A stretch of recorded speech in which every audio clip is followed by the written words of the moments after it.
嗰水有冇會員？เที่ยวแบบนี้เป็นเพื่อน 如果你有冇年會員咧，佢都會問你。ไม่ทำ 通 อะไร 常會有就問你วันนี้ก็ 先，มา 有冇會員啦？ ไม่ทำอะไรเลยมาหากินอะไรง่ายๆใกล้บ้านนะคะทุกคนเอามาโบไหวปวดเจ็บนะคะดวงเลย เที่ยวก่อนนะไม่เป็นไรแต่เที่ยวนี้เจ็บค่ะก็เลยกินว่าเป็นคนดีขาดนะคะไม่ใช่คนที่เกียจนะคะแต่มันเจ็บจริงๆมันเป็นคนผ่านเท่าว่าต้นอะไรต้นแตกต้นอะไรต้นเอาสองโรแมนแต่มันเจ็บจริง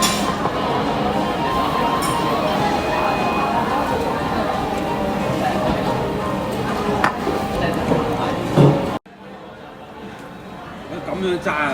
你呢個揸旁邊嘅，咁樣揸。啱啱新嚟嘅。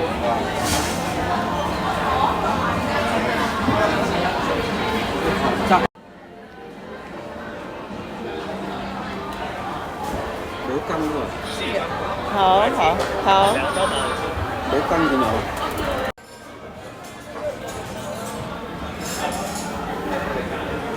ป๊าปี้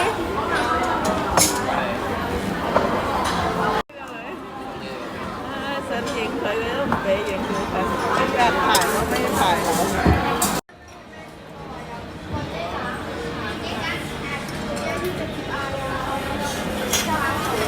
ลูกสาวเขาไม่ชอบถ่าย食唔食啊？อ๋อ真㗎。嚇！阿爸阿媽我哋幫佢整㗎啦，梗係要。係咯唔係啊，因為次次整咧拗啊，拗住啊，自己整。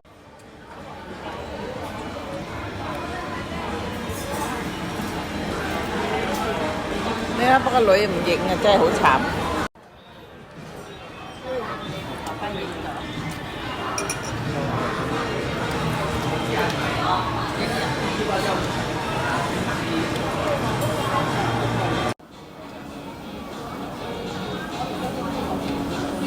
媽，你嗰個扇貝，你嗰個大家一齊食啦，ลูก。你方便麵夠得㗎啦。我先食個白紙飯嘛，ได้ค่ะ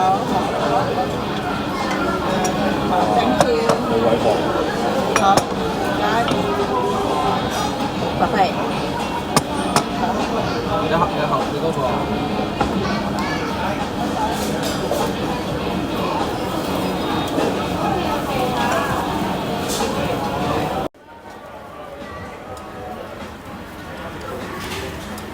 ลูกๆโตแล้วเราไม่ต้องทำอะไร อยากกินเพียงแค่應該夾埋一齊。เพียงแค่เอาปากมากก็กินได้แล้วบ่ต้องเฮ็ดหยังลูก 邊條？ลูกๆโตแล้ว 邊條有啲數碼？冇啊。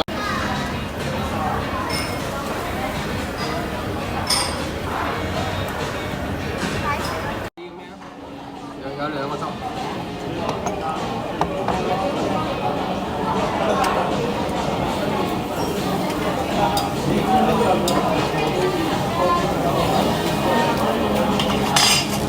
睇唔到，你杯嘢擺過去嗰度，係。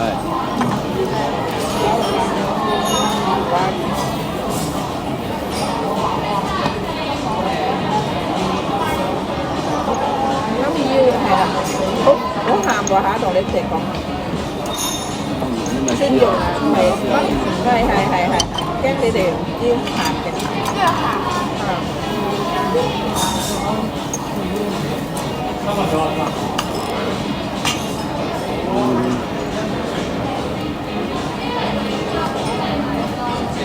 好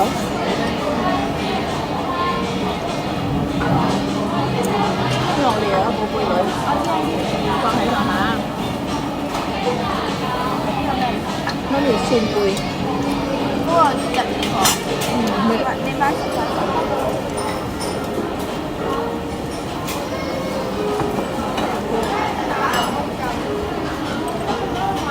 都係食嗰個，我覺得牛河雞蛋嗰個好食。係咩？嗰每個人都有唔同嘅。即係話正確就講啦，我冇話你唔得嘅。食嗰啲韓式拌飯嗰啲雞蛋，你有冇試過第一個食？通常啲人咧都係撈胃，我唔撈，我唔中意食。係好幾食有雞蛋。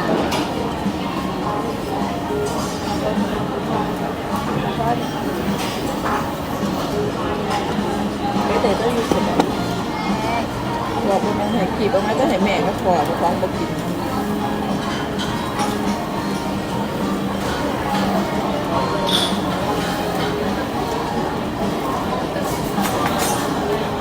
你老妈。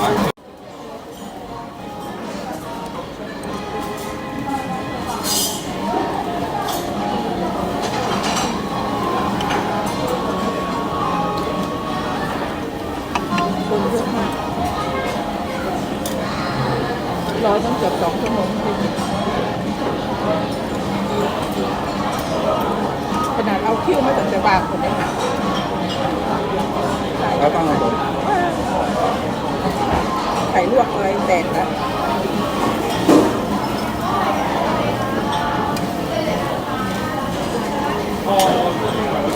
一個人食去叫你坐邊度咧？但啱啱嗰2人烤。兩人烤位咯。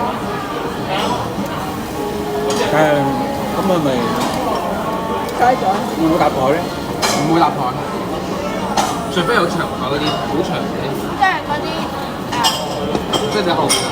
因為呢啲有夾板，所以變咗紅。 ลูก 一牛你做 ๆน่า 乜？ รักมากพี่เวลาพ่อพี่ย่างให้ต่อได้เลยตัวพี่ตัวพ่อเคี้ยวแม่เคี้ยวบละเอียดนะคะพี่น้องแล้วจะพอเคี้ยวเต็มปาก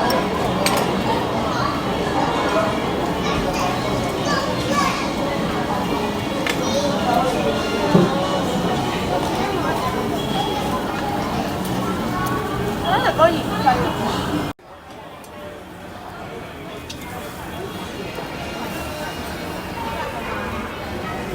nó thì mua dịch liền ạ 牛脷係咪先？我俾你嗌佢。你收埋先。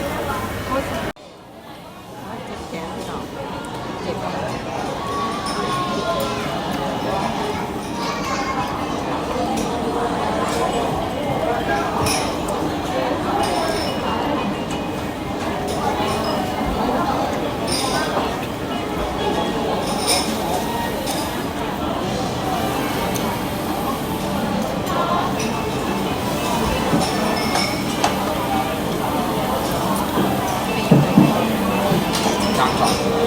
你睇毛毛同得細嚇？咩？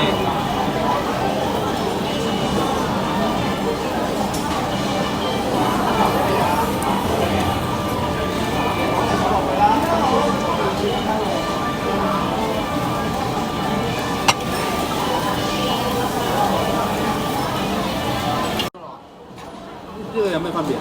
唔知喎，試呢個試新嘅嘢，試下新嘢。係嘛？嗰啲嚟嗰個林子祥嗰個人。 คนเราก็กินแค่อิ่มนะพี่น้องจักสิหาไปยังไปดอกเงินเท่าไหร่ก็อยากได้แล้ว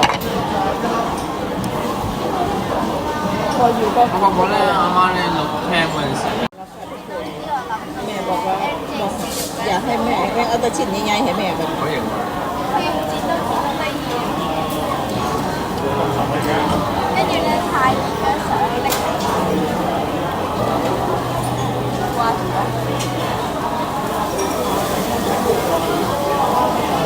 生到幾靚嘅。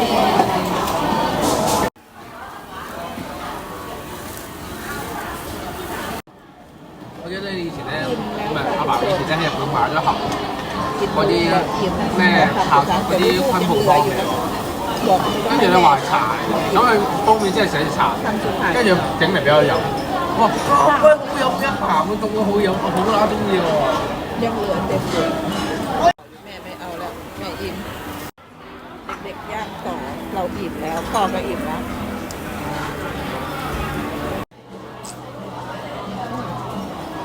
มาอิ่มเฉยเลยอิ่มแล้วค่ะแบบเราลูกจะเอามาให้อีกเขา 好 บอก 啦，我哋食完啦，成日 เขาจะกินไปหมดแล้ว 阿爸表情開始沉啦。 ก็ดูสีหน้าพ่อ 誒อิ่มแล้ว 誒，爸爸講。飽。